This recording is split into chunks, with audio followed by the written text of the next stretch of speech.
Hi, friends. So I was just reading an article by one of my favorite authors and speakers, Bishop Robert Barron. And the article goes by the name of Love, Tolerance, and the Making of Distinctions. And in it, he makes some important philosophical and theological distinctions about the difference between love and hate and tolerance and intolerance, so that we can actually have a reasonable but also accurate conversation with our culture in regards to those words and what stands behind those words and what goes in front of those words. So I thought maybe I could spend just a few minutes with you making some of those distinctions that we often get wrong, and then we end up hurting one another in our society. It's just because we don't know the words we're using, we don't know what they really mean, and we don't really know then how those words can hurt and divide us, right? And we're seeing so much division today, especially around concepts that circle around things such as tolerance and intolerance, and are you a lover or are you a hater?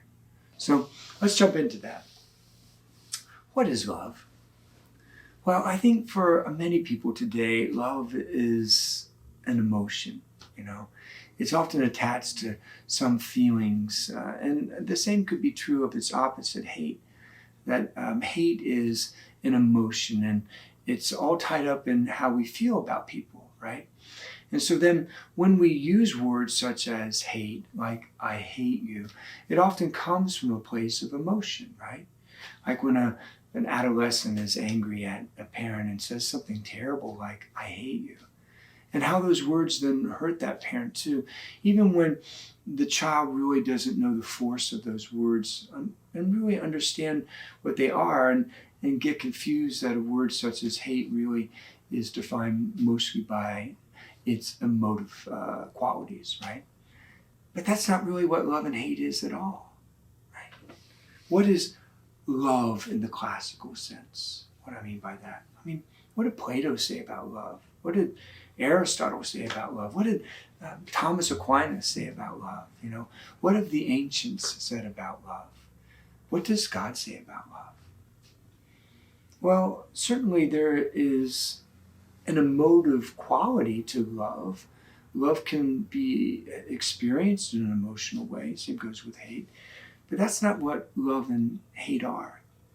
Here's what love is in the classical sense. Love is willing the good of the other. And its opposite, hate, is willing evil or bad on the other. So love is the act of willing the good of the other. And hate is the act of willing evil for another or bad for another. Now, when we understand it that way, the definition of love and hate becomes so much more expansive than emotion. So I'll give an example of that. In fact, one in which we have to fight against our emotions in order for love to truly be love.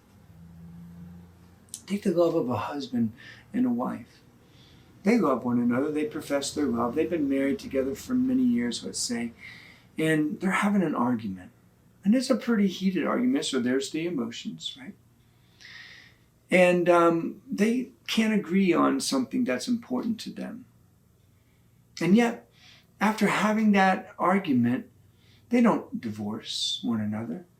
In fact, they continue to love one another. What do I mean by that? They still decide to love the other. They're still deciding and acting in ways that will the good of the other. The husband gets yelled at, let's say, by his wife and called some pretty bad words in the midst of this argument, and it hurts his heart. But he still wills the good of the other, his wife, meaning he still loves her. Here's the thing, he still wants her good. He doesn't want bad things to happen to her. He doesn't want evil to visit upon her. And after he gets through some of the emotional stuff, then his actions indeed show that as he continues to serve her and to be present and available to her and with her to provide for themselves and their family and to protect her and a whole host of other things that selflessly express him willing the good of his wife. That's what love is. Okay, so let's give an example of this.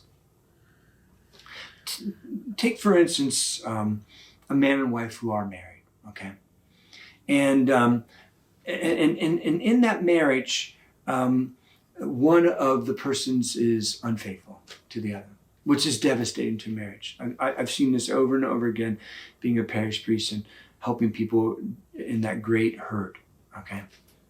So one person is unfaithful to the other person, and their lives are just shattered, right? Now, in the midst of this, any person could say that infidelity is okay. That it's not a sin, that it's not immoral, that it's unethical, and as long as it's not hurting anyone, then it's okay. What have we just done there? We've taken objective truth, a universal truth, and a universal, by the way, not just in the sense that all peoples and cultures, and not just now, but across the generations, across the centuries, have said that this is not virtuous behavior. This is not for the good of the spouses and the good of the children. This is not for the good of society. This leaves a society unstable and so on, right? So a universal objective truth, a truth grounded in the natural law and by the way, in God's divine law, because he talks about this in the scriptures too, in Revelation. So it's a truth. But any person or any groups of person can come along in any age of society and say that there is no truth. Truth is what you make of it. And what they've done is taken these sacred truths, not just in a religious sense, but sacred to us up and down the ages as human beings, and they've said that is not a truth. Infidelity is not evil. It's not a sin, or using other language, it's not unethical, it's not immoral, it's not hurting anyone, right? And when we do this, then we remove truth. We remove it. And there's no way to tell what truly is true and what is not true. We've relativized truth to the individual and their preferences, their opinions, their experiences, their lifestyle, their brokenness, their wants, their needs. But that's then not truth at all, because truth can't be schizophrenic. It can't be one thing and the other. It is one thing. And it certainly can't be a million different things or multiple positions saying the same thing. This is truth about fidelity. It's acceptable, it's not acceptable. It's good, it's bad. You can't have both in regards to something that in this case is so critical to our human flourishing, let alone just that it's also a point of revelation of God, a universal divine truth. The reason why I mention this is that this is what's happening with words like love and hate, and tolerance and intolerance. And what we've done is that if there is no truth, then there is no standard by which to judge political actions or actions in regards and related to the laws of a land. There is no objective truth to make distinctions about human behavior in right and wrong, or sexual behavior in right and wrong, or what constitutes a friendship and what you can do in a friendship and what you can't do in a friendship, because there is no truth anymore. And when there isn't any truth, then how can you and two persons who differ with one another their views, their activities, about their behaviors, about stuff that they value, stuff that are part of their faith. How can they engage in an argument? How can they make their case, argue their points, follow reason, and come to conclusions based upon principles that are steeped in objective universal truths? They can't. And that's what's happening in society today. In our relativistic age, a person can take any position that they want and say, this is truth. And then you don't agree with this truth. And because you don't agree with this truth, then you are intolerant, not just to me, but to truth itself, the way I understand it. And then we don't want their good. We want evil based to be visited upon them. You see how it all begins to break down when you break down truth. That truth and what truth is built upon, universal truths are built upon ultimately the one who created the world and put truth into the world, and that ultimately is God. And so a big part of virtue is any virtue is attaching that virtue to a truth, and that truth being grounded in God. And then truly we can be virtuous, even with people with whom we differ. And virtue is always about serving not just my good, but the good of others. And the same goes when a person truly hates another person. When a person truly hates another person, then what they want is evil to visit that person. And they want to act in such a way that it hurts that other person. They want bad things to happen to that other person.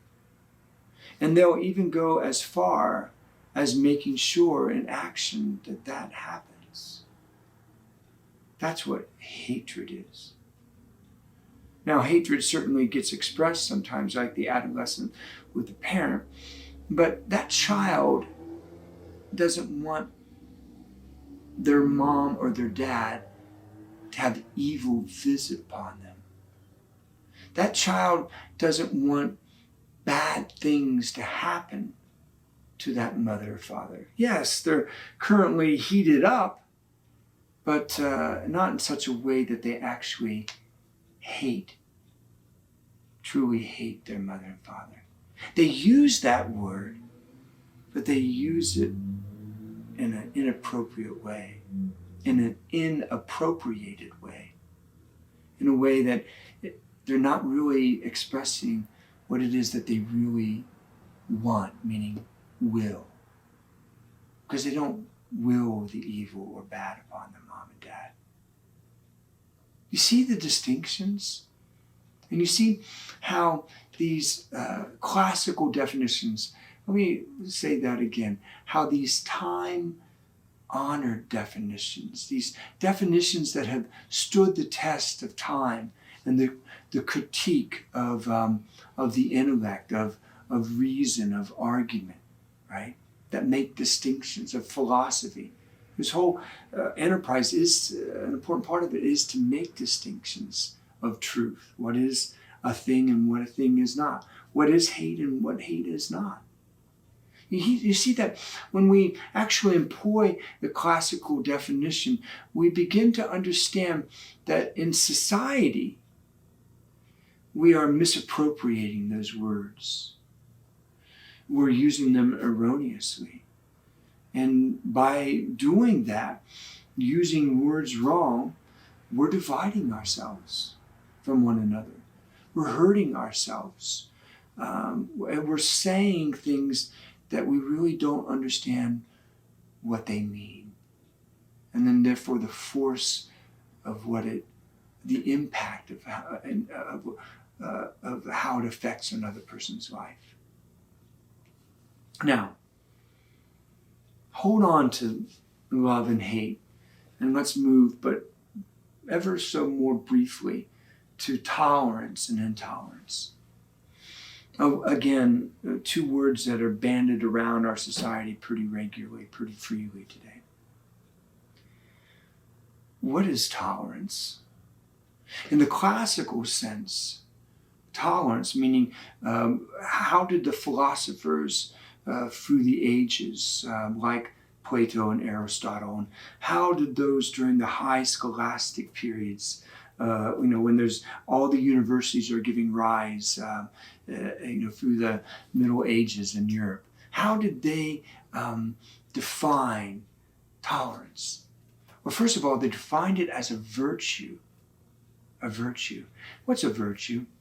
A virtue is a good habit that we live over and over again throughout our days for our good and the good of others. So you think of the virtue of charity and how you have to learn to be charitable, and then you have to exercise charity on a regular basis, and then it not only helps other people with whom you're being charitable, but it actually helps you.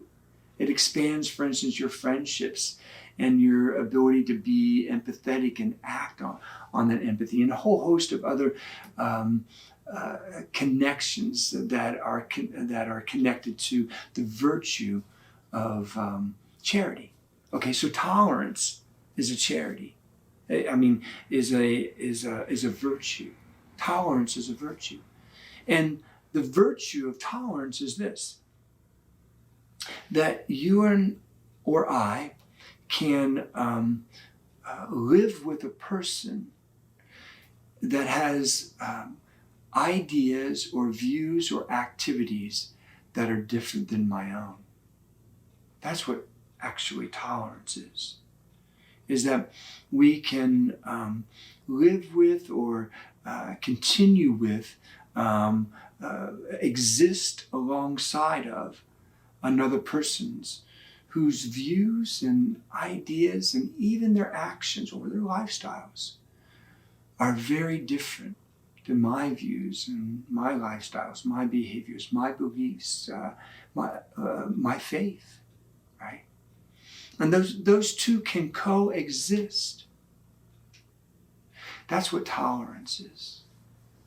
Now here's what intolerance is. It's basically the opposite of that. It's when you have a view or an activity or a behavior, a way of living that is different than me, and I cannot live with that.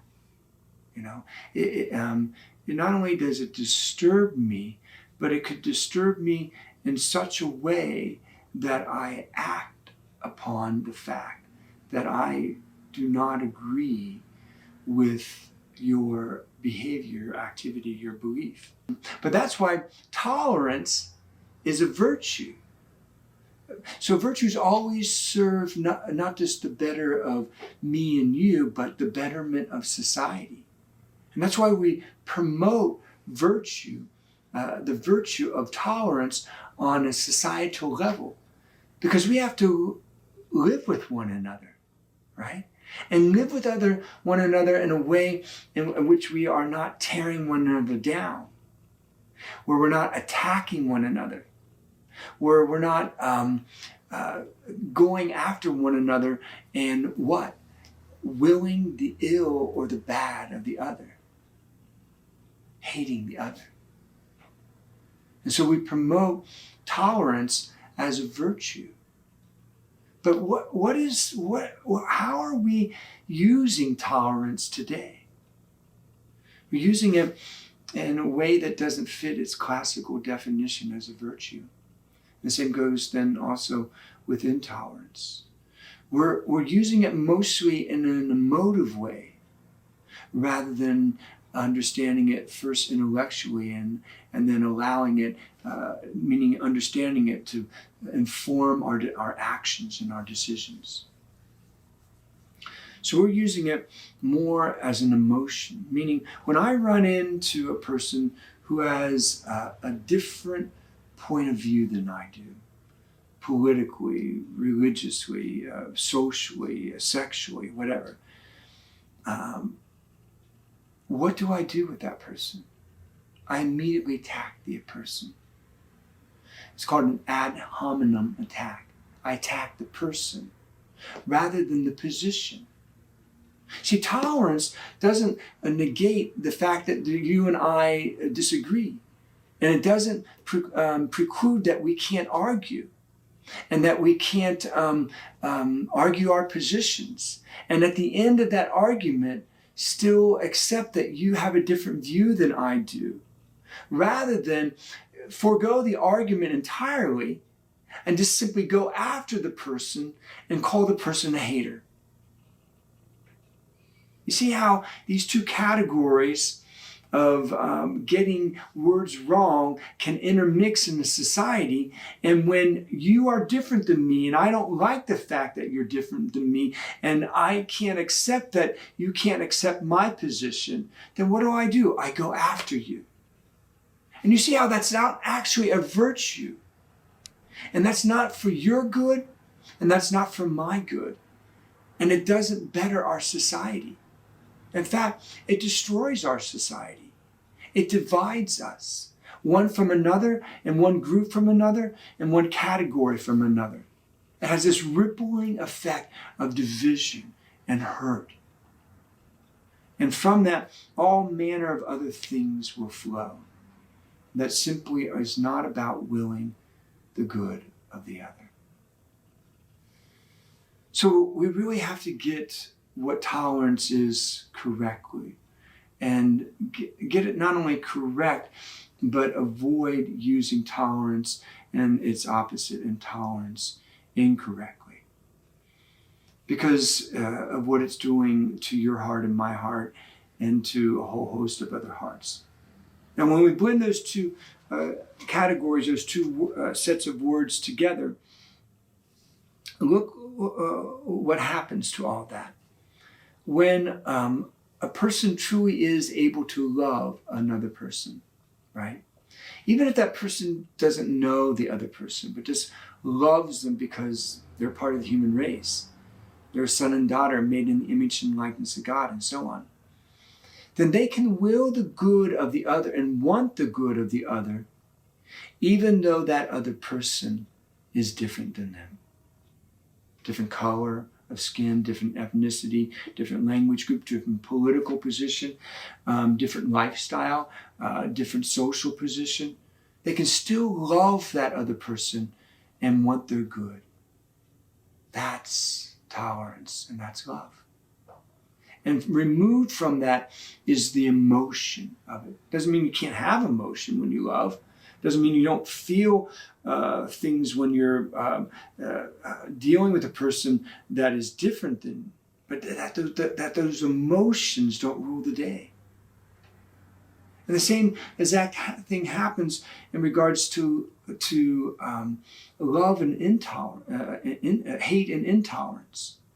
Is that when a person is intolerant with another person, meaning they simply cannot accept what that other person is or does or how they live, then hatred may very well come into play. Meaning that I am actively willing bad for this person and evil upon this person, and am willing to act upon those that actively willing of that, right? That certainly can happen. And that's what we want to avoid. But here's the problem. When somebody has a position in which they deeply believe, it's part of their value system, part of their faith, part of their convictions, and they are out there in the world, and people know what those positions are, family members or friends or whatever. And as they take this position, as they live out this position, they may run into other people who hold a very different position, very different set of values. And they're allowed to argue with that person. In the scheme of these categories of these words, they're allowed to differ. They're allowed to engage in conversation. They're allowed to hold on to their beliefs and their values and their positions without being called a hater. Without being called a hater, because in having a different position, they're not actually also hating that person. They're not willing bad upon that person or evil upon that person. They're not wanting that person to be visited by violence. They're just simply differing with that person and then asking that person to also accept the fact that they have a different set of values and beliefs and positions. So to call that person a hater is not only inaccurate and a lie and not truthful, but it's not good for human relationships, for those individuals. And when we blow that up across the society, and you have different groups of people having different groups of beliefs and values, and that whole other group, anytime one group opens their mouth and says, I don't agree with this lifestyle or this action or this behavior, to constantly have that other group call them haters is actually inaccurate and hurtful. And it adds to the further division of peoples, rather than learning how to live with one another and engage in dialogue and also will the good of the other. When a person has great convictions and beliefs and values, and they believe these things to be objectively true, then guess what they are going to do when they run into people who are living immoral lives or are living a life that is not virtuous, that is unethical, that is sinful. They have an obligation out of love. The definition of what love is to will the good of the other. And so of course they will speak up. Of course those, if they're Christians, for instance, they'll quote Jesus. They'll speak about how Jesus understands human beings and relationships. If it's a political position, of course they're going to speak up from the left or the right, and they're going to say, here's, what I believe about these issues right now. And they need to know that they can speak these things in an open and a free society that values virtue and truth, and a truth even in what words mean and what they don't mean, and be able to speak up. And at the end of that conversation, where they're speaking truth in love, meaning they're willing the good of the other, know that the other person is going to be willing to engage them in conversation and even disagree and have disagreements, but at the end of that conversation is going to will their good, what love is, rather than will their evil, which is what hate is. One of the ironies of this whole debate on the public spheres is that one group opens their mouth and starts talking about what it is that they value most and what it is they believe, for instance, about the human person. And then the other group calls them a hater and intolerant. And yet the ones who are calling them haters and intolerant, aren't they also the ones who are intolerant of a set of values and beliefs that are different than their own? And aren't they often the ones who then go out and attack them using such strong words as hater? It's interesting. The value of a word. Until next time, friends.